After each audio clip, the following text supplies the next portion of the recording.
ఇక్కడ ఏంటంటే గతంలో నా విశ్లేషణకు ఈ విశ్లేషణకు తేడా ఏంటంటే ఆ పేరా యొక్క పూర్తి సారాంశాన్ని ఒక 2-3 వరుసల్లో ముందే చెప్తున్నా, తర్వాత మళ్ళీ ఇంపార్టెంట్ ఇక్కడ చెప్పుకుంటూ వెళ్తున్నా. ఓకేనా? సో ముందే వాళ్ళకి తెలుసుంట ఆంధ్ర రాష్ట్రంలోనూ కాంగ్రెస్ పార్టీకి పెద్ద ఎత్తున తీరని నష్టం జరిగింది. కానీ వాళ్ళ ఆలోచన ఏంది? అమరవీరుల ఆర్తనాదాలు సోనియా హృదయాన్ని కరిగించాయి. తెలంగాణ ప్రజల ఆత్మఘోష ఆమెకు గట్టిగా వినబడింది. అందుకని చెప్పేసి ఇవ్వాలని చెప్పేసి సోనియా గాంధీ గారు బలమైన సంకల్పం తీసుకున్నారు. అందుకే 2004లోనే దీనికి నిర్ణయం తీసుకున్నా కూడా అప్పుడున్న రాజకీయ పరిస్థితుల కారణంగా అప్పుడు వీలు కాలేదు. ఎందుకంటే అప్పుడు ఉమ్మడి రాష్ట్రంలో ఉన్నటువంటి ముఖ్యమంత్రి వైఎస్ రాజశేఖర రెడ్డి గారు రాష్ట్రాన్ని ఉమ్మడి రాష్ట్రంగానే ఉండాలని చెప్పేసి బలంగా కోరుకున్నారు. ఇదే దాని యొక్క కారణం అని చెప్పేసి చెప్తుంది.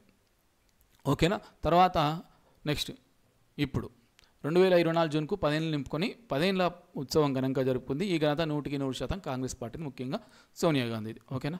నెక్స్ట్ చూద్దాం. తెలంగాణ కోసం ప్రాణాలు అర్పించినటువంటి అమరవీరులకు శ్రద్ధాంజలి ఘటించడం. సో పంచుకున్నారు. ప్రత్యేక రాష్ట్రం ఇస్తే ఇక్కడ అసలు ఏమైంది? ప్రత్యేక రాష్ట్రం ఇస్తే తెలంగాణ రాష్ట్ర సమితిని కాంగ్రెస్లో విలీనం చేస్తామని కల్వకుంట్ల చంద్రశేఖరరావు గారు సోనియా గాంధీకి మాట ఇచ్చారు. కానీ రాష్ట్రం ప్రకటించిన తర్వాత ఆ మాటను తప్పి ముఖ్యమంత్రి సింహాసనంలో కూర్చోవాలని అనుకున్నారని చెప్పేసి కాంగ్రెస్ తన యొక్క భావాన్ని ఇక్కడ తెలిపే ప్రయత్నం చేసింది. సో అట్లా మేము ధైర్యం చేసి ఇచ్చినాం. రెండు రాష్ట్రాల్లో నష్టపోతామని తెలిసినా కూడా అట్లా ఆంధ్రప్రదేశ్లో ఇప్పటికీ నష్టం ఉంది. తెలంగాణలో 10 ఏళ్ళ నష్టం జరిగినా కూడా మళ్ళీ తిరిగి అధికారంలోకి వచ్చామని చెప్పేసి చెప్పే ప్రయత్నం ఇక్కడ చేశారు. అదే ఉంది చూడండి. ఉమ్మడి ఆంధ్రప్రదేశ్ను 2గా చేయడం వల్ల ఆంధ్రప్రదేశ్లో పెద్ద ఎత్తున నష్టం జరుగుతుందని వాళ్ళకి తెలియంది కాదు. ఓకేనా? కాబట్టి మాట ఇచ్చాం కాబట్టి అందులో న్యాయం ధర్మం ఉంది కాబట్టి ఎటువంటి దుష్ఫలితాలు ఎదురైనా పర్వాలేదని చెప్పేసి ఆ గొప్ప తెగువను చూపించి రాష్ట్రకాలను సహకారం చేశారు. సో ఆ యొక్క తెగువకు అనుగుణంగానే 10 ఏళ్ళ తర్వాత కాంగ్రెస్ అధికారంలోకి వచ్చింది. లోక్సభ ఎన్నికల్లో కూడా గతంలో 3 స్థానాలు ఉంటే ఇప్పుడు 8 స్థానాలు గెలుచుకుందని చెప్తారు. అట్లాగే కాంగ్రెస్ పార్టీ హిమాచల్ ప్రదేశ్ కానీ కర్ణాటకలో విజయాల తర్వాత తెలంగాణలో సాధించిన విజయం కాంగ్రెస్ పార్టీకి పెద్ద బలాన్ని, నైతిక బలాన్ని, రాజకీయ బలాన్ని ఇచ్చిందని చెప్పేసి వాళ్ళు మనకు కొద్దిగా చెప్పే ప్రయత్నం చేస్తారు. ఓకేనా? ఇక రేవంత్ నాయకత్వం వల్ల కాంగ్రెస్ మంచి దూసుకెళ్తుందని చెప్పేసి ఓకేనా ఇట్లా ఇక్కడ ప్రస్తావించడం జరిగింది. ఓకేనా? నెక్స్ట్ ఇది కొద్దిగా ఎగ్జామ్ పాయింట్ ఆఫ్ వ్యూలో మన గ్రూప్ 2 గ్రూప్ 3కి మల్టిపుల్ పాయింట్ ఎగ్జామ్ క్వశ్చన్స్ రూపంలో ఒక ఇంపార్టెంట్. సో పార్లమెంట్ లెవెల్లో గెలిచారు, ఎలక్షన్స్ ఎప్పుడు జరిగినాయి, వాటి రిజల్ట్స్ ఎప్పుడు ఇచ్చారు, అందులో అత్యధిక మెజారిటీ ఎవరికి వచ్చింది, అత్యల్ప మెజారిటీ ఎవరికి వచ్చింది అనేది చాలా ఇంపార్టెంట్. రాష్ట్రంలోని 17 పార్లమెంట్ స్థానాలకు మే 11 పోలింగ్ జరిగితే జూన్ 4న ఓట్ల లెక్కిపోయింది. ఈ 17లలో 8 అంటే కాంగ్రెస్కి 8, బీజేపీకి 8 వచ్చినాయి, ఎంఐఎంకు 1, బీఆర్ఎస్ 0. అది ఒకటి మాత్రం గుర్తుపెట్టుకునే ప్రయత్నించండి. ఓకేనా? కాంగ్రెస్ బీజేపీ సగం, ఎంఐఎం 1. ఓకేనా? ఏవేవి ఏందని చెప్పేసి ఇక్కడ లిస్ట్ ఉంది, చూసుకునే ప్రయత్నం చేయండి. మరి ఇక్కడ అత్యధిక మెజారిటీ ఎవరికి వచ్చింది పార్లమెంట్ ఎలక్షన్లు అంటే నల్గొండ స్థానం నుంచి కాంగ్రెస్ అభ్యర్థి అయినటువంటి కె రఘువీర్ రెడ్డి గారికి 5,59,905 ఓట్ల మెజారిటీ వచ్చింది. నెక్స్ట్ ద్వితీయ హైయెస్ట్ మెజారిటీ ఎవరికి వచ్చిందంటే ఖమ్మం స్థానం నుండి గెలిచినటువంటి సహాయం రఘురామరెడ్డి గారికి 4,67,847 ఓట్ల ఆధిక్యంతో గెలిచారు. సో ఫస్ట్ హైయెస్ట్ వచ్చేసి నల్గొండకు, సెకండ్ హైయెస్ట్ మెజారిటీ వచ్చేసి ఖమ్మంకు. ఇక అత్యల్పంగా అంటే మహబూబ్ నగర్లోని బీజేపీ మహబూబ్ నగర్లోని బీజేపీ అభ్యర్థి అయినటువంటి డికేఆర్ గారు పార్లమెంట్ ఎలక్షన్లో ఓన్లీ 4,500 ఓట్ల తేడాతో మాత్రమే గెలిచారు. సో ఇక్కడ హైయెస్ట్ మెజారిటీ టిక్ చేసిన రఘువీరెడ్డి కాంగ్రెస్ గారు. అలాగే నెక్స్ట్ లోయెస్ట్ ఇది కూడా టిక్ చేయడం జరిగింది, డికేఆర్ గారు బీజేపీ మహబూబ్ నగర్. ఎంత అంటే 4,500 మెజారిటీతో జస్ట్. ఓకేనా? ఇక్కడ ధాన్యం సేకరణపై అన్నదాతలు సంతృప్తి ఏంటంటే గత ప్రభుత్వం తడిచిన ధాన్యాన్ని కొనలేదని చెప్పేసి సరైన మౌలిక సదుపాయాలు కల్పించలేదు, మేము ఇప్పుడు తడిచిన ధాన్యాన్ని కొన్నాం, గత సంవత్సరం కంటే ఎక్కువ కొనుగోలు కేంద్రాలను ఏర్పాటు చేసినాము, గత సంవత్సరంలో తరుగు తీసేసి ఉండే, ఇప్పుడు మేము తరుగు తీసేయలేదు, రైస్ మిల్లర్లను హెచ్చరించినాము అని చెప్పేసి మేము రైతులకు మంచి చేసే ప్రయత్నం చేస్తున్నామని చెప్పి చెప్తారు. అందులో భాగంగా తెలంగాణలోని సన్న వడ్ల సాగుకు పెంచేందుకు 500 రూపాయల బోనస్ ఇవ్వాలని కూడా ప్రభుత్వం నిర్ణయించింది. ఈ నిర్ణయం వానాకాలం సీజన్లోని సన్నొడ్ల నుంచి ప్రారంభమవుతుంది. అంటే తెలంగాణలోని సన్నొడ్లను కనుక సాగు చేస్తే తెలంగాణలో సన్న వడ్లను కనుక సాగు చేస్తే 500 రూపాయల బోనస్ ఇస్తారు. గవర్నమెంట్ డిసిషన్ తీసుకుని ఇది ఒకటి గుర్తుపెట్టుకునే ప్రయత్నం చేయండి. ఇకపోతే నెక్స్ట్ సేమ్ అదే వచ్చే సీజన్ నుంచి సన్నాలకు 500 బోనస్. ఓకేనా? వచ్చే వానాకాలం సీజన్ నుండి వడ్లకు 500 బోనస్. మిగిలినంతా కూడా గ్రూప్ 1 రాష్ట్రాల్లో కావచ్చు, ఇంకెవరికన్నా ఉంటే కొద్దిగా అవగాహన కోసం చదువుకునే ప్రయత్నం చేయండి. ఇక్కడిగో అమ్మ ఆదర్శ పాఠశాల పథకం చూద్దాం. ప్రభుత్వ పాఠశాలలో మౌలిక సదుపాయాలకై కేబినెట్లో చర్చ జరిగింది. అమ్మ ఆదర్శ పాఠశాల కమిటీల ఏర్పాటుతో స్వయం సహాయక సంఘాలను భాగస్వామ్యం చేయడం ద్వారా భారీగా మార్పు తీసుకోవాలని మంత్రివర్గం నిర్ణయించింది. అమ్మ ఆదర్శ పాఠశాలల పథకం ద్వారా స్కూల్ మెయింటెనెన్స్ను స్వయం సహకార సంఘాలకు అప్పగిస్తున్నామని చెప్పేసి చెప్తున్నారు. ఓకేనా. నెక్స్ట్ కాళేశ్వరం ప్రాజెక్ట్ సంబంధించిన మరమ్మతులు. దీని మీద ఇది నేషనల్ డ్యామ్ సేఫ్టీ అథారిటీ ఇచ్చిన మధ్యంతర నివేదికను కేబినెట్ సిఫారసు చేసింది. దాంట్లో కాళేశ్వరంకి ఎట్లా రిపేర్ చేయాలనేది సంబంధించి ఇక్కడ రాశారు. సో తర్వాత రాజీవ్ గాంధీ వర్ధంతి 33వ వర్ధంతికి సంబంధించిన ఒక చిన్న వ్యాసం రాశారు. ఎవరెవరు వాళ్ళకి నివాళులు అర్పించారు అని చెప్పేసి. కానీ ఇక్కడ చిన్న విషయం ఏంటంటే అమెరికాలోని న్యూయార్క్లో గల ప్రసిద్ధ టైమ్స్ స్క్వేర్ వద్ద మాజీ ప్రధాని రాజీవ్ గాంధీ వర్ధంతి కార్యక్రమం జరిగింది. ఇక్కడ మాత్రం అమెరికా పర్యటనలో ఉన్నటువంటి రవాణా బీసీ సంక్షేమ శాఖల మంత్రి పొన్నం ప్రభాకర్ గారు ఈ వర్ధంతి కార్యక్రమంలో పాల్గొన్నారు. ఇక్కడ మంత్రి అయినప్పుడు ఎప్పుడైనా మీరు ఇప్పుడిప్పుడే మనకు కండక్ట్ చేస్తుంది కాబట్టి కొత్త ప్రభుత్వం పరీక్షల్లో. సో ఏ మంత్రిత్వ శాఖ అని వస్తుంది, గతంలో మన ఎస్డబ్ల్యూలో కూడా అడిగిండు. సో మంత్రి పొన్నం ప్రభాకర్ గారు రవాణా శాఖ మంత్రులు, బీసీ సంక్షేమ శాఖ మంత్రులు అని చెప్పేసి గుర్తుపెట్టుకునే ప్రయత్నం చేయండి. రైతుల నుంచి ప్రతి గింజ కొంటాం పౌర సరఫరాలు నీటిపారుదల శాఖ మంత్రి ఉత్తమ్ కుమార్ రెడ్డి గారు చెప్పడం జరిగింది. సో గత సంవత్సరం కొనుగోలు కేంద్రాలు 7,031 కేంద్రాలు ఉంటాయి. ఈసారి 7,149 కేంద్రాలను ఏర్పాటు చేసినట్టు, అన్ని రకాల సదుపాయాలను కల్పించినట్టు ఇక్కడ వీళ్ళు చెప్పడం జరిగింది. ఓకేనా. సో అట్లే గత ప్రభుత్వంలో సన్నబియ్యం దొడ్డు బియ్యానికి తేడా లేకుండా వేలంలో అమ్మివేశారని, ఈసారి ధాన్యం వేలం వేయడం ద్వారా దాదాపు 1,110 కోట్ల రూపాయలు వచ్చినట్టు చెప్తారు. అంటే ధాన్యం అయితే నిలువ ఉంటుందో ఆ నిలువున్న ధాన్యాన్ని రైస్గా మార్చడానికి వీలు లేకుంటే వేరే సంస్థలకు అమ్మేస్తారు. అట్లా మేము కొద్దిగా ఆదాయాన్ని కూడా సమకూర్చుకున్నామని చెప్పేసి చెప్తారు. ఇక్కడ ముఖ్యమైనది మన కరెంట్ అఫైర్స్ మ్యాగజైన్లో కానీ, మన కరెంట్ అఫైర్స్ టెస్ట్ సిరీస్లో కానీ, నేను వీడియో క్లాసులో కానీ పదే చెప్పిన travel safe app, safe app అనేది ఒకటి దేశంలోనే తొలిసారిగా యాప్ను రూపకల్పన చేసింది తెలంగాణ పోలీస్ శాఖ. తెలంగాణ పోలీస్ శాఖ రూపకల్పన చేసింది ప్రత్యేకించి స్త్రీల కోసం మరియు పిల్లల యొక్క సురక్షిత ప్రయాణానికి. ఓకేనా. ఇది బేసిక్ మొబైల్ ఫోన్లో కూడా పనిచేస్తుంది. బేసిక్ మొబైల్ ఫోన్ ఎట్లా పనిచేస్తుంది అంటే 100-112 నెంబర్కి ఫోన్ చేసి ఆప్షన్ నంబర్ 8 నొక్కితే కథం అయిపోతుంది. మనం ఎక్కడ ఉన్నామో ఎట్లా, ఒకవేళ మనం మిస్గైడ్ చేస్తారా, దీనికి సంబంధించిన వీడియోను కూడా మన టెలిగ్రామ్ ఛానల్లో ఫస్ట్ పోస్ట్ చేసినాం, తర్వాత వేరే ఛానల్ వచ్చినట్టున్నాయి. దాని వీడియో కూడా నాకు పర్సనల్గా వస్తే నేను పెట్టడం కూడా జరిగింది. సో సేఫ్ యాప్ అనేది మహిళల మరియు చిన్నపిల్లల యొక్క సురక్షిత ప్రయాణం కోసం దేశంలోనే తొలిసారిగా ఒక యాప్ అనేది రూపొందించింది తెలంగాణ పోలీస్ శాఖ. ఓకేనా. సివిల్స్లో ఎవరైతే విజయం సాధించారో ముఖ్యంగా ఎవరండి, దోనూరు అంజన్య రెడ్డి గారు దేశంలోనే జాతీయ స్థాయిలో 3వ ర్యాంక్ సాధించారు అని చెప్పేసి ఆమె గురించి రాస్తూ వాళ్ళను సంబంధించినటువంటి ఇక్కడ ఇవ్వడం జరిగింది. అలాగే విభజన సమస్యల పరిష్కారానికి ప్రత్యేక కార్యాచరణ చేస్తున్నాం, అంటే ఏమేమి చేస్తున్నామని చేశారు, సంబంధించిన అధికారిక కమిటీలు కానీ వాళ్ళు ఏమీ వేయలేదు. కాకపోతే విభజన సమస్యలకు సంబంధించిన సమస్యలు ఏ షెడ్యూల్ ఉన్నాయంటే ఒకసారి చూద్దాం. షెడ్యూల్ 9, షెడ్యూల్ 10లో ఉన్న సంస్థలు మరియు కార్పొరేషన్లకు సంబంధించిన పంపిణీ ఇంకా పూర్తి కాలేదు. ఇది మనకు ఉద్యమ చరిత్రలో భాగంగా అడుగుతారు కాబట్టి షెడ్యూల్ 9, షెడ్యూల్ 10 అని చెప్పి ఇక్కడ చెప్తున్నా. ఓకేనా. నెక్స్ట్ ఇది ఒకటి గుర్తుపెట్టుకోండి.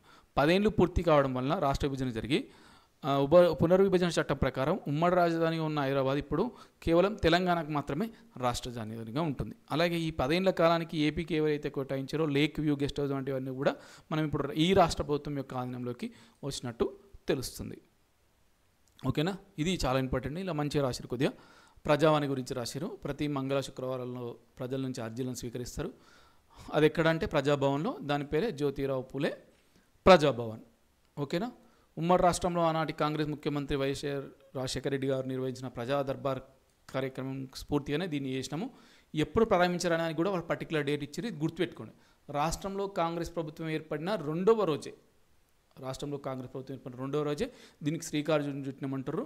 ఓకేనా. నేడు జ్యోతిరావు పూలే ప్రజాభవన్గా పిలువబడుతున్న ప్రగతి భవన్ నాటి ముఖ్యమంత్రి కేసీఆర్ అధికారిక నివాసంగా ఉండేది. ఇది తెలుసు కదా మీకు అందరికీ. ఓకేనా. సో మహాత్మా జ్యోతిరావు పూలే ప్రజాభవన్లో ప్రజావాణి కార్యక్రమానికి శ్రీకారం చుట్టబడింది. ఓకేనా. సో మరి దీంట్లో ఎప్పుడు చూడండి, డిసెంబర్ 8, 2023 నాడు ప్రజావాణి కార్యక్రమాన్ని స్వయంగా యనమల రేవంత్ రెడ్డి గారే పూలే ప్రజాభవన్లో ప్రారంభించారు. ఇక్కడ డేట్ కూడా వాళ్ళే మెన్షన్ చేశారు, రావడానికి ఆస్కారం ఉంది. ఓకేనా. ఎప్పుడెప్పుడు మంగళ శుక్రవారం. ఏం పేరు, ప్రజావాణి. ఎన్ని శాఖల్లో సమస్యలు, వ్యక్తిగత సమస్యలు మరియు ప్రభుత్వానికి సంబంధించిన 49 శాఖల్లోని సమస్యలు మనం ఇక్కడ చేయొచ్చు.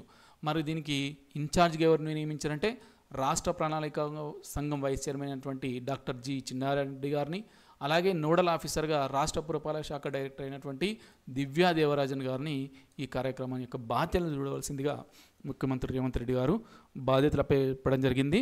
సో ప్రజావనగానే గుర్తు రావాల్సింది డిసెంబర్ చెప్పండి 8 ఓకేనా. మహాత్మా జ్యోతిబాబులే ప్రజాభవన్ మంగళవారం శుక్రవారం ఓకేనా. ఇన్ఛార్జ్ వచ్చేసి మొత్తం ఓవరాల్గా డాక్టర్ జి చిన్నారెడ్డి గారు, అధికారుల నుంచి ఐఏఎస్లలో మనకు దివ్య దేవరాజన్ గారు ఓకేనా. మరి ఇక్కడ చిన్నారెడ్డి గారి గురించి చూసినట్టయితే ఉమ్మడి మహబూబ్నగర్ జిల్లా వనపర్తి నియోజకవర్గం నుండి 4 సార్లు ఎమ్మెల్యేగా, అలాగే రాష్ట్ర గ్రామీణాభివృద్ధి శాఖ మంత్రిగా పనిచేసిన అనుభవం దృష్టిలో పెట్టుకొని నేను దీన్ని మంచిగా నిర్వహిస్తా అని చెప్పేసి ఆయన చెప్పడం జరిగింది. ఇక అర్జీలు సమర్పించిన ప్రతి ఒక్కరికి కూడా సీఎం పేరిట మొబైల్లకు అధికారులు అక్నాలెడ్జ్మెంట్ అంటే రసీదును పంపించడం జరుగుతుంది ఓకేనా. సో ఇక్కడ టీశాట్ గురించి రాశాను. మనకు జనరల్గా టీశాట్ల గ్రూప్స్ గురించి, డిఎస్సి గురించి, అన్ని రకాల పోటీ పరీక్షల గురించి, వివిధ రంగాల గురించి వస్తుంటాయి కదా, ఆ టీశాట్ గురించి రాయడం జరిగింది. గతంలో కన్నా మేము చాలా మార్పులు తీసుకొచ్చినాం, వివిధ రకాల కార్యక్రమాలు నిర్వహిస్తున్నామని చెప్పి ప్రయత్నం చేసుకున్నారు. అక్కడ ఒక స్టేట్మెంట్ ఇచ్చిన, మరి ఎంతవరకు కరెక్ట్ అని నేనైతే క్రాస్ చెక్ చేయలేదు. తెలంగాణ రాష్ట్రంలోని 80% కుటుంబాలకు అందుబాటులో ఉన్న టీశాట్ నెట్వర్క్ విద్యా ప్రసారాల నిర్వహణలో దేశంలో 2వ స్థానంలో ఉందంట. మరి నేనైతే క్రాస్ చెక్ చేయలేదు, ఎట్లా క్రాస్ చెక్ చేయాలో నాకు అర్థం కాలేదు ఓకేనా. సో ఇక్కడ ఇటీవల దీనికి ఒక పర్సన్ని బాధ్యతలు స్వీకరించండి. ఆయన పేరు ఏంటంటే బి వేణుగోపాల్ రెడ్డి గారు. సో ఈయన ఆధ్వర్యంలో దూసుకెళ్తుంది టీశాట్, అనేక రకాల వినూత్న కార్యక్రమాలను చేపడుతుందని చెప్పే ప్రయత్నం చేయడం జరిగింది ఓకేనా. సో ఇక్కడ మనకు ఎలాగైతే కౌన్ బనేగా కోరోడ్పతి అనే ప్రోగ్రామ్ ఉందో, అదే తరహాలో గ్రూప్ 1 కోసం కౌన్ బనేగా గ్రూప్ 1 ఆఫీసర్ అనే ఒక ప్రత్యేక ప్రోగ్రామ్ను కూడా ఈ టీశాట్ ఛానల్లో నిర్వహిస్తున్నట్టు మనకు తెలుస్తుంది ఓకేనా. విద్యా పోటీ పరీక్షల కంటెంట్, వైద్య న్యాయపరమైన సలహాలతో పాటు గ్రామీణ ప్రాంత కవులు, కళాకారులు, రచయితలను వెలికితీసి సమాజానికి పరిచయం చేయాలన్నదే దీని యొక్క లక్ష్యం. టీశాట్ యొక్క లక్ష్యం ఏందనేది అక్కడ చేసిన ఓకేనా. నెక్స్ట్ టీశాట్ యొక్క సబ్స్క్రైబర్ ఎంత, యాప్ వ్యూస్, ఇదంతా కూడా ఇది గుర్తుపెట్టుకోండి. టీశాట్ అనేది ఏ ఛానల్ నిర్వహిస్తుందంటే విద్య మరియు నిపుణ ఛానళ్ళ పేరుతో 2 ఛానళ్ళు ప్రసారాలను అందిస్తాయి. ఎప్పుడు స్టార్ట్ అయిందంటే 23 సంవత్సరాల క్రితం ప్రారంభమైంది. ఇది ముఖ్యం. టీశాట్ నిర్వహించే ఈ క్రింది ఛానళ్ళ పేర్లను తెలియజేయండి లేకపోతే గుర్తించండి అనే క్వశ్చన్ వస్తే విద్య ఒకటి, నిపుణ ఒకటి ఓకేనా. నాకు తెలిసి వీటి పేరు కూడా మార్స్తారేమో, నిపుణ అంటే వేరే వస్తుంది కదా, మరి మీకు అర్థమై ఉంటుంది నేను అందుకన్నా అది ఓకేనా. ఇక్కడ మూసీ రివర్ను ఆధునీకరించడం అనేది గవర్నమెంట్ చాలా ప్రాధాన్యతగా తీసుకుంది ఓకేనా. దీన్ని ఎట్లా చేస్తామంటే పబ్లిక్ మరియు ప్రైవేట్ భాగస్వామ్యం, ట్రిపుల్ పి అంటారుగా, పబ్లిక్ ప్రైవేట్ పార్ట్నర్షిప్ అని. సో పబ్లిక్ మరియు ప్రైవేట్ భాగస్వామ్యంతో అభివృద్ధి చేస్తామని రాష్ట్ర ప్రభుత్వం పేర్కొంది. సో దీనికి సంబంధించి ఆ అధికారుల సమావేశం ఎట్లా చేయాలని చెప్పడం ముఖ్యంగా మనం తెలుసుకోవాలంటే మేనేజింగ్ డైరెక్టర్ ఎండి ఎవరు, మూసీ ఎం అంటే Musi R river, D development, C అంటే corporation, L limited. Musi river development corporation limited యొక్క డైరెక్టర్గా ఆమ్రపాలను నియమించడం జరిగింది ఓకే. మా ఆధ్వర్యంలో అందరూ కూడా దాన్ని ఎట్లా చేద్దాం అనేది డిస్కస్ చేస్తారు. సో మొదటి దశలో ఈ Musi river front development project యొక్క మొదటి దశలో భాగంగా Osman Sagar dam downstream point నుంచి గౌరేలి సమీపంలోని ఔటర్ రింగ్ రోడ్ వరకు, అలాగే ఇమాజ్ Sagar dam downstream point నుంచి బాపుఘాట్లోని సంగమం పాయింట్ వరకు ఫస్ట్ 55 కిలోమీటర్ల మేర దీనికి సంబంధించిన డెవలప్మెంట్ చేద్దామని మొదటి దశలో 55 కిలోమీటర్ల సంబంధించిన వర్క్స్ చేద్దామని చెప్తున్నారు. ఇక నెక్స్ట్ చూస్తే సాహస బాలుడికి సీఎం అభినందనలు.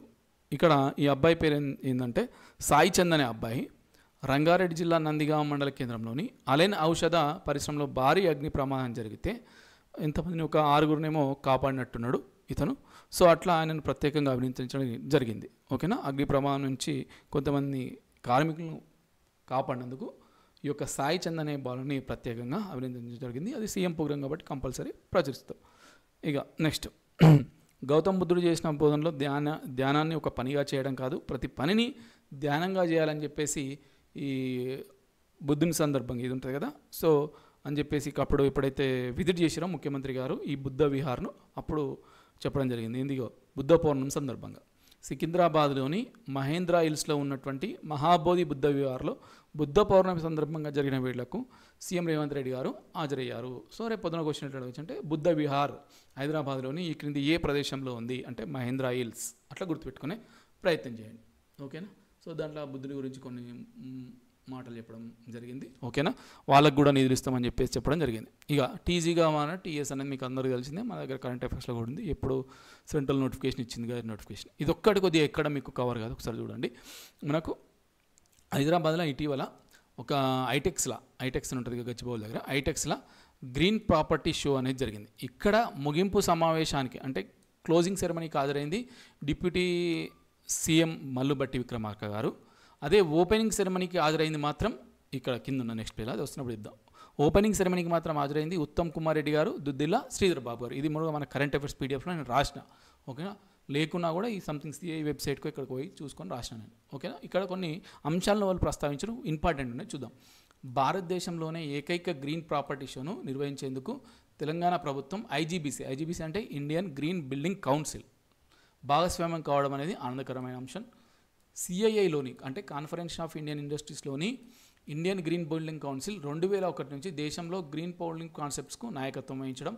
అలాగే ఈ గ్రీన్ బిల్డింగ్ అంటే ఏంటంటే 50% నీరు, 40% విద్యుత్ను ఆదా చేసే రీతిలో బిల్డింగ్స్ను డిజైన్ చేసి కడతారనమాట. దాన్ని గ్రీన్ బిల్డింగ్స్ అంటాం, అంటే పర్యావరణ హితమైనవి అనమాట. సో అట్లా వీళ్ళు దాదాపు 11.67 బిలియన్ చదరపు అడుగుల నిర్మాణాన్ని లక్ష్యాన్ని సాధించారు. అంటే అంత జాగాలలో బిల్డింగ్లు కట్టారనమాట. మన తెలంగాణ విషయానికి వస్తే 1.46 బిలియన్ చదరపు అడుగుల మేరకు నిర్మాణం జరిగింది. అలాగే 2.50 లక్షల ఆల్రెడీ కన్స్ట్రక్షన్ అయిన రెసిడెన్షియల్ యూనిట్లను గ్రీన్గా మార్చేశారు. సో అని చెప్పేసి ఇదే సందర్భంలో ఐజీపీసీ గ్రీన్ బిల్డింగ్ సర్టిఫికేట్ నిర్మించడం ఒక పెద్ద ముందడుగు అని చెప్పి అంటారు. సో ఇక్కడ గుర్తుపెట్టుకోవాల్సిన విషయం ఏంటంటే గ్రీన్ ప్రాపర్టీ షో అయింది. అందులో ముఖ్యంగా ఇండియన్ గ్రీన్ బిల్డింగ్ కౌన్సిల్ వాళ్ళు ఈ గ్రీన్ అంటే పర్యావరణహితమైన భవనాలు నిర్మిస్తారు, మన సెక్రటేరియట్ కావచ్చు అట్లా. సో అట్లా వాళ్ళు భారతదేశంలో ఎంత నిర్మాణాలను చేపట్టారు, తెలంగాణలో ఎంత నిర్మాణాలను చేపట్టారు అనేది ఇక్కడ డేటా ఉంది, ఒక్కసారి చూసుకునే ప్రయత్నం చేయండి. అలాగే ఈ యొక్క పర్యావరణాన్ని పరిరక్షించడంలో భాగంగా కొత్తగూడెంలో ₹56 కోట్లతో నిర్మించిన 10.5 మెగావాట్ల సోలార్ పవర్ ప్లాంట్ను కూడా ఇటీవల ప్రారంభించామని చెప్పేసి చెప్తున్న డిప్యూటీ సీఎం గారు. అలాగే నల్గొండ జిల్లాలోని యాదాద్రి థర్మల్ పవర్ స్టేషన్ ద్వారా 4000 మెగావాట్ల విద్యుత్ ఉత్పత్తి కూడా స్టార్ట్ చేస్తారని చెప్పి చెప్తారు. అలాగే సింగరేణిలో ఖాళీ ప్లేస్లలో కూడా సోలార్ పవర్ ప్లాంట్ మొత్తం మీద పర్యావరణ హితంగా కావడానికి పెద్ద ఎత్తున కార్యక్రమాలు చేపడుతున్నామని చెప్పేసి వాళ్ళు చెప్పడం జరుగుతుంది. ఓకేనా, నెక్స్ట్ చూసుకుంటే ఈ రీజనల్ రింగ్ రోడ్డు మరియు ఔటర్ రింగ్ రోడ్డు మధ్య పారిశ్రామిక క్లస్టర్లు ఉంటాయి. చెప్పిన కదా, హైదరాబాద్ నుంచి మూవ్ అవుతున్నాం మనం. ఫస్ట్ ఔటర్ రింగ్ రోడ్ వస్తుంది, తర్వాత రీజనల్ రింగ్ రోడ్ వస్తుంది. ఈ రెండింటి మధ్య పారిశ్రామిక క్లస్టర్లు నిర్మిస్తారట. సో అట్లా పరిశ్రమలు పెద్ద ఎత్తున వస్తుంది, ఉపాధి వస్తుంది, ఉద్యోగులు పెట్టుబడిదారులు ఇక్కడ నివసించాల్సి కాబట్టి దాని యొక్క రూపురేఖలే మారిపోతాయని చెప్తారు. ఇవి ఇప్పుడైతే కూకట్పల్లి ఈసీఎల్ హౌసింగ్ బోర్డు ఎట్లున్నాయో అట్లా ఆ రెండింటి మధ్య ప్రాంతాన్ని తయారు చేస్తామని చెప్పి చెప్తున్నారు. అలాగే మూసీ నదిని లండన్లోని థేమ్స్ నది మాదిరిగా ప్రపంచ ప్రమాణాలతో తీర్చిద్దామని కూడా చెప్తారు. గతంలో కూడా మనం చాలా చెప్పడం జరిగింది. అయితే ఈ గ్రీన్ ప్రాపర్టీ షోకు ఎవరు వచ్చారు ముఖ్య అతిథిగా? హైదరాబాద్లోని హైటెక్స్ ఎగ్జిబిషన్లో సెంటర్లో Indian green building council property షోను వీళ్ళు ప్రారంభించారు. వాళ్ళు ఏమని చెప్పారంటే అధికారం వచ్చిన 4 నెలల్లోనే రాష్ట్రానికి 20,000 కోట్ల పెట్టుబడులు వచ్చినా మేము హైదరాబాద్ శివారు ప్రాంతాల్లో కూడా మెట్రోను విస్తరిస్తామని చెప్పేసి వాళ్ళ యొక్క ప్రభుత్వం యొక్క ఏవైతే కార్యక్రమాలు ఉంటాయో వాటిని ప్రాపర్టీ షో ఓపెనింగ్ సెరమనీలో వాళ్ళ యొక్క ప్రసంగంలో పేర్కొన్నారు. ఇకపోతే నెక్స్ట్ ఆదాయ మార్గాల పెంపుపై సర్కార్ ఫోకస్. ఇది జనరల్గా గవర్నమెంట్ సంబంధించి ఇందులో క్వశ్చన్లు ఏం లేవు మనకు. యాసంగి ధాన్యం జస్ట్ ఒక దగ్గర మీటింగ్ పెడితే అలా మీటింగ్లో ఏమేమి డిస్కస్ చేసారో రాసి ఇది కూడా అవసరం లేదు. నెక్స్ట్ ఆయిల్ పంప్ సంబంధించి ఒకటే అంశం ఉంది. ఏటా లక్ష నుంచి 2 లక్షల ఎకరాల్లో ఆయిల్ ఫామ్ సాగును పెంచేందుకు ప్రభుత్వం కృషి చేస్తుందంట. ఓకేనా, నెక్స్ట్ వచ్చేసి డ్రగ్స్ పేరు వింటే వణికిపోవాలి, అది ఆల్రెడీ వచ్చేసింది. ఇది అప్డేటెడ్. నిన్న మన టెలిగ్రామ్ ఛానల్ క్వశ్చన్ కూడా పెట్టిన. హైదరాబాద్ మహానగరానికి సంబంధించి వివిధ విభాగాలను ఒకే గొడుగు కిందకు తెస్తూ విపత్తు నిర్వహణ వ్యవస్థను రూపొందించాలని అప్పట్లో అనుకున్నారు. ఈ జూన్ మ్యాగజైన్ ఇప్పుడు దానికి ఒక సంస్థను కూడా ఏర్పడేశారు, హైడ్రా, HYDRA హైడ్రా. ఓకేనా, హైదరాబాద్ డిజాస్టర్ రెస్పాన్స్ అండ్ ఉందిగా, ప్రొటెక్షన్ ఏజెన్సీ సంథింగ్ ఉంది అట్లా. సో దాన్ని రూపొందిస్తారు.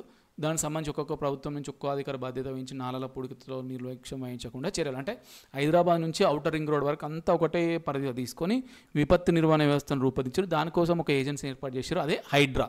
ఓకేనా, అది మన టెలిగ్రామ్ ఛానల్ హైడ్రా సంబంధించిన క్వశ్చన్ కూడా పోస్ట్ చేసిన, చూసుకోండి ఒకసారి. ఇందిరమ్మ ఇల్లు ఇదే పథకం ఎక్కడ ప్రారంభించారు అనేది చూద్దాం ఒక్కసారి డైరెక్ట్గా. సో భద్రాద్రి రామ క్షేత్రంలో తొలుత ఈ పథకానికి ముఖ్యమంత్రి రేవంత్ రెడ్డి గారు శ్రీకారం చుట్టారు. ఓకేనా, దీనిలో ఎవరెవరు పాల్గొన్నారు? ఉప ముఖ్యమంత్రి గారు, గృహ నిర్మాణ, సమాచార, పౌర సంబంధాల, రెవెన్యూ శాఖ మంత్రులు పొంగులేటి శ్రీనివాసరెడ్డి గారు, మంత్రి తుమ్మల నాగేశ్వరరావు గారు అందరూ కూడా పాల్గొన్నారు. ఇది ఆల్రెడీ చెప్పినట్టు నియోజకవర్గానికి 3,500. మరి ముఖ్యంగా ఈ యొక్క భద్రాద్రిలో ఏ ప్రాంతంలో దీని యొక్క సభ జరిగిందంటే వ్యవసాయ మార్కెటింగ్ కమిటీ గ్రౌండ్లో. మళ్ళీ రేపు పొద్దున భద్రాచలం అనుకున్నా, భద్రాచలంలోని ఏ ప్రాంతంలో ఈ కార్యక్రమం ప్రారంభించడం వల్ల డెప్త్గా అడిగారు అనుకో, అప్పుడు వ్యవసాయ మార్కెట్ కమిటీ గ్రౌండ్ అని చెప్పేసి గుర్తుపెట్టుకునే ప్రయత్నం చేయండి. సో ఇందిరమ్మ ఇండ్లు ఆడబిడ్డల పేరిట మంజూరైతాయి, ఇంటి పట్ట ఆడబిడ్డల పేరుపై ఉంటుంది అని చెప్పేసి చెప్పడం జరుగుతుంది. అలాగే వాళ్ళు పాదయాత్ర చేస్తున్నప్పుడు చాలామంది తమ ఇంట్లో కరెంటు బిల్లులు కడతలేమని చెప్పడం వల్ల ఈ కరెంటు బిల్లు కూడా ఇప్పుడు ఫ్రీ ఇస్తున్నాం 200 యూనిట్ల వరకు అని కూడా చెప్పే ప్రయత్నం చేశారు. సో విత్తనాల కొరతలేదు, ఎవరైనా విత్తనాలు బ్లాక్ మాడి చేస్తే పీడీ చట్టం కింద కేసులు నమోదు చేస్తారు. ఇది ఆల్రెడీ చెప్పింది సన్నోట్లకు 500 బోనస్ నుంచి. కాకపోతే ఇక్కడ 2-3 అంశాలు మనకు ఎస్ఐ రేటింగ్ వాళ్ళకి యూజ్ అయితేమో ఒకసారి చెప్పే ప్రయత్నం చేస్తున్నా. ఈసారి రాష్ట్ర వ్యాప్తంగా 66 లక్షల ఎకరాలు వరి సాగు అవుతుంది. అందులో 55 లక్షల ఎకరాలు అంటే 80% పైగా సన్న వడ్లు వేసే ఛాన్స్ ఉంది. అయితే దొడ్డు రకాలు ఎకరానికి 28 క్వింటాల దాకా దిగుబడిస్తే సన్నాలు మాత్రం సన్న బియ్యం మాత్రం ఎకరాకు 22 నుంచి 25 క్వింటాలు మాత్రమే దిగుబడిస్తుందని శాస్త్రీయంగా అంచనా వేశారు. అలాగే మరి సన్నొడ్లకి ఇంకా డిసడ్వాంటేజ్ ఏమిటంటే సుడిదోమ, అగ్గితొగలు, కాండం తొలిచే పురుగు ఎక్కువగా సోకుతుంది. కాబట్టి రైతుల వ్యవసాయ అధికారుల సలహాలు సూచనలు తీసుకుంటూ జాగ్రత్తలు పాటించి సన్నొడ్లు పండించడం అనుకో జర ఆదాయం కూడా పెరుగుతుంది రైతుల యొక్క అని చెప్తుండు. కానీ దొడ్డు రకాల ప్రొడక్షన్ మాత్రం ఎకరాకు 28 క్వింటాలు, వేరే సన్నాలకు సంబంధించి ఎకరాకు 22 నుంచి 25 క్వింటాలు మాత్రమే. ఓకేనా. తర్వాత ఆలయ భూములను రక్షించడానికి ఒక కొత్త విధానాన్ని ఎంచుకున్నారు, జియో ట్యాగింగ్.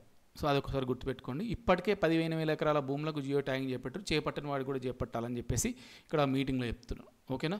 ఇక దేవాలయాలకు సంబంధించిన స్థల పురాణాన్ని, దేవాలయ ప్రాశస్త్యాన్ని కూడా తెలుగు, హిందీ, ఇంగ్లీష్ భాషల్లో వెబ్సైట్లో రూపొందించాలి, అందరికీ దాని గురించి తెలుస్తా అని చెప్పేసి కూడా ఆ యొక్క దేవాదాయ శాఖ మీటింగ్లో వాళ్ళు చెప్పడం జరిగింది. ఓకేనా. ఆహార కల్తీలపై సర్కారు ఉక్కుబదం, ఎట్లా ఆకస్మిక తనిఖీలు చేసినాం, ప్రజలు ఏ సందర్భం ఉన్నా అంటే ఎట్లా వారాంతంలో కావచ్చు, వండుకునే సమయం దొరక కావచ్చు, బంధువులు వచ్చినా కావచ్చు, స్నేహితులు కలిసినా కావచ్చు, ఏదో పని మీద పట్టణానికి వచ్చినా కావచ్చు, ఆకలిగా ఉన్నా కావచ్చు, కడుపు నింపుకునేందుకు జనరల్గా హోటళ్ళను ఆశ్రయిస్తుంటారు, మంచి మంచి రెస్టారెంట్లను ఆశ్రయిస్తుంటారు. కానీ ఆ ఆహారం కల్తీ వల్ల, కులిన ఆహారం వల్ల ప్రజల అనారోగ్యం జరుగుతుందని చెప్పేసి మేము దీన్ని మంచి ఒక టార్గెట్గా తీసుకొని ఇట్లా ఫుల్ కల్తీ లేని ఆహారాన్ని అందించడానికి ఆకస్మిక దాడులు చేస్తున్నాము. అది కూడా ప్రముఖ రెస్టారెంట్ మీద చేసినాము. సో అని చెప్పేసి ఇక్కడ ఒక వ్యాసాన్ని కూడా రాయడం జరిగింది. 10వ తరగతి రిజల్ట్ గురించి వచ్చింది ఇక్కడ, ఇది అవసరం లేదు. నెక్స్ట్ ప్రభుత్వ పాఠశాల ఉద్యోగుల భవిష్యత్తులో, ఇది కూడా అవసరం లేదు. ఎవరెవరు టాపర్స్ వచ్చారు ప్రభుత్వ పాఠశాలల నుంచి అనేది, ఇది ఇంపార్టెంట్, ఇక్కడ చాలా ఉంది ఇక్కడ. సో ఈ విద్యా సంవత్సరం నుంచే అన్ని గ్రామాల్లో ప్రభుత్వ పాఠశాల బాగోగులను పట్టించుకునే బాధ్యతను అక్కడి సెల్ఫ్ హెల్ప్ గ్రూప్స్కి అంటే స్వయం సహాయక సంఘాల మహిళలకు అప్పగించాలని ముఖ్యమంత్రి రేవంత్ రెడ్డి గారు కీలక నిర్ణయం తీసుకున్నారు. సో ఇందులో భాగంగా ప్రతి ప్రభుత్వ పాఠశాలలో అమ్మ ఆదర్శ పాఠశాల కమిటీ, ఇది ఇంపార్టెంట్ అండి, వీళ్ళు ఎవరెవరు ఉంటారని కూడా ఇంపార్టెంట్. అమ్మ ఆదర్శ పాఠశాల కమిటీలో ఎవరెవరు ఉంటారు? ఈ కమిటీలో ఆయా గ్రామాల మహిళా సంఘం అధ్యక్షురాలు, పాఠశాల ప్రధానోపాధ్యాయులు గారు, ప్రతి తరగతి నుండి ఎవరైతే చదువుతారో ఆ 3 విద్యార్థుల తల్లులు సభ్యులుగా ఉంటారు. ఒకరు ఈ సెల్ఫ్ హెల్ప్ గ్రూప్ సంబంధించిన అధ్యక్షురాలు, హెచ్ఎం గారు, ప్రతి క్లాస్ నుండి 3 పిల్లల యొక్క తల్లిదండ్రులు ఈ అమ్మ ఆదర్శ పాఠశాల కమిటీలో సభ్యులుగా ఉంటారు. మరి వీళ్ళు ఏంటంటే 25,000 రూపాయల లోపు ఖర్చు అయ్యే పనులనేమో అమ్మ ఆదర్శ పాఠశాల కమిటీలు చేపడతాయి. ఇప్పుడు స్కూళ్ళలో ఏదైనా చిన్నదే ఉండే ఫ్యాను లేకపోతే ఏదైనా చిన్న రిపేర్స్ ఏదైనా ఉంటాయి, అవి ఖర్చు ఒకవేళ 25,000 రూపాయలు ఉంటే అమ్మ ఆదర్శ పాఠశాల కమిటీలు వాళ్ళు చేపడతారు. లేదా అంతకు మించి 1,00,000 రూపాయలకైతే ఎంపీడీఓ శాంక్షన్ చేస్తారు, 1,00,000కు మించి అయితే కలెక్టర్ గారు అనుమతిస్తారని చెప్పేసి చెప్తారు. ఓకేనా. సో ఇట్లా సంఘాలపై మహిళలకు భారం పడకుండా కూడా ప్రతి వాళ్ళు చేపట్టే పనులకు 25,000 రూపాయలు ముందుగానే అడ్వాన్స్ కూడా అందిస్తామని చెప్తారు. అలాగే ఈ విద్యా సంవత్సరం నుంచి 10 రోజులు బ్యాగ్ లేని, అంటే పిల్లలు బ్యాగ్ తీసుకోవాల్సిన లేదు, 10 రోజులు అని చెప్పేసి చెప్పడం జరుగుతుంది. ఇక్కడ ఏ పరీక్షలు ఎప్పుడు జరుగుతాయి, సింపుల్గా చెప్పాలంటే స్కూల్ షెడ్యూల్ మొత్తం ఇస్తుంది, ఎప్పుడు స్టార్ట్ అయితే ఎప్పుడు ఏ ఎగ్జామ్ వస్తుంది, ఇది మనకి ఇక్కడ అవసరం లేదు. ఓకేనా. కాకపోతే ఒక మనం గుర్తించాల్సిందంటే వచ్చే విద్యా సంవత్సరంలో బ్యాగ్ లేని రోజులు 10 ఉంటాయని చెప్పేసి వివరించారు. అలాగే ప్రతి నెల 3వ శనివారం తల్లిదండ్రుల టీచర్ల సమావేశం నిర్వహించాలని, గ్రీస్ అవర్ బాలసభ జరపాలని చెప్పేసి పాఠశాల విద్యాశాఖ ఆదేశాలు జారీ చేసింది. ఓకేనా. సో అన్ని జిల్లాల్లో ఫుడ్ ప్రాసెసింగ్ యూనిట్లు ప్రారంభించాలి వీలైనంత త్వరగా అని చెప్పేసి ఇక్కడ ఒకటి. అలాగే అన్ని ప్రభుత్వ శాఖలు కూడా టెస్కో ద్వారానే తప్పనిసరిగా వస్త్రాలు కొనుగోలు చేయాలని చెప్పేసి నిర్ణయాలు తీసుకున్నారు ఆ తుమ్మల నాగేశ్వరరావు వాళ్ళకి సంబంధించిన శాఖలకు సంబంధించి. ఓకేనా. ఇది ఇంకా మార్కెటింగ్, గిడ్డంగి సమస్య, సోనార్ ప్యానెట్స్, అంటే ఆయన మా శాఖలకు సంబంధించి రివ్యూ చేసినప్పుడు ఏమేమి డిస్కస్ చేసిరు అనేది ఇది ఇక్కడ చూద్దాం. ఖమ్మం మార్కెట్ని అంతర్జాతీయ ప్రమాణాలతో ఆధునీకరించాలని, అలాగే కోయడ పండ్ల మార్కెట్ నుండి అంతర్జాతీయ పండ్ల ఎగుమతులు జరిగేలా అన్ని మౌలిక సదుపాయాలతో అభివృద్ధి చేయాలని చెప్పేసి కూడా నిర్ణయించారు. అంతే, ఇంకా మొత్తం ఇంప్లిమెంటేషన్ కాలే. ఓకేనా. పీవీకి భారతరత్న ప్రదానం, మనకి ఈ పీవీ గురించి మాత్రం కంప్లీట్ చదువుకోండి, భారతరత్న వచ్చింది కాబట్టి క్వశ్చన్ అడగడానికి ఆస్కారం ఉంటుంది. తెలంగాణ ముద్దుబిడ్డ మాజీ ప్రధాని బహుభాషా కోవిదుడు పివి నరసింహారావుకు మరణానంతరం దేశ అత్యున్నత పురస్కారమైనటువంటి భారతరత్న ప్రదానం చేశారు. రాష్ట్రపతి భవన్లో జరిగిన ఈ కార్యక్రమంలో రాష్ట్రపతి ద్రౌపది ముర్ము గారు నుంచి ఎవరు అందుకున్నారంటే పివి తన్నుడైనటువంటి ప్రభాకర్ రావు గారు ఈ యొక్క పురస్కారాన్ని స్వీకరించడం జరిగింది. ఇక RRR రీజనల్ రింగ్ రోడ్ నిర్మాణంలో గవర్నమెంట్ స్పీడ్ పెంచిందంట. 2021లోనే ట్రిపుల్ ఆర్ను కేంద్రం మంజూరు చేయి, ఇదొక్కటి గుర్తుపెట్టుకోండి, అందుకే ఇక్కడ అండర్లైన్ చేసిన. ట్రిపుల్ ఆర్ను కేంద్రం ఎప్పుడు మంజూరు చేసింది? 2021. సో దానికి సంబంధించిన 70% భూసేకరణ పూర్తయింది, ఇంకా 30% పురోగతులు ఉంది, అది ఉత్తర భాగానికి సంబంధించి అని చెప్పేసి ఇక్కడ చెప్తుండు. సో ఇది ఓవరాల్గా మనకు తెలంగాణ మ్యాగజైన్, ఇది జూన్ నెలకు సంబంధించింది. పూర్తిగా ప్రతి అంశం 60 పేజీలు అంటే 56-54 పేజీలు మొత్తం పూర్తి చదివి ముఖ్యమైనవి అండర్లైన్ చేసి మన యాప్లో అప్లోడ్ చేయడం జరిగింది. అలాగే ఈ వీడియో కూడా చూసి గ్రూప్ 1 ఎస్ఏ కూడా కొన్ని అంశాలు పనికొచ్చేటి ఉన్నాయి, గ్రూప్ 2 గ్రూప్ 3 కోణంలో కూడా పరీక్షలు వచ్చే విధంగా, ప్రశ్నలు వచ్చే విధంగా కూడా అక్కడ కొన్ని అంశాలు ఇంపార్టెంట్ అంటే ప్రియారిటీ ఉన్నాయి, టిక్ పెడుతూ చెప్పే ప్రయత్నం చేసిన. మోస్ట్లీ మీకు ఇది యూజ్ అవుతుందని ఆశిస్తూ త్వరలోనే ఒక 2-3 రోజులు మళ్ళీ జూలై తెలంగాణ మాసపత్రకు సంబంధించిన వీడియో కూడా అప్లోడ్ చేసే ప్రయత్నం చేస్తా. Thank you very much.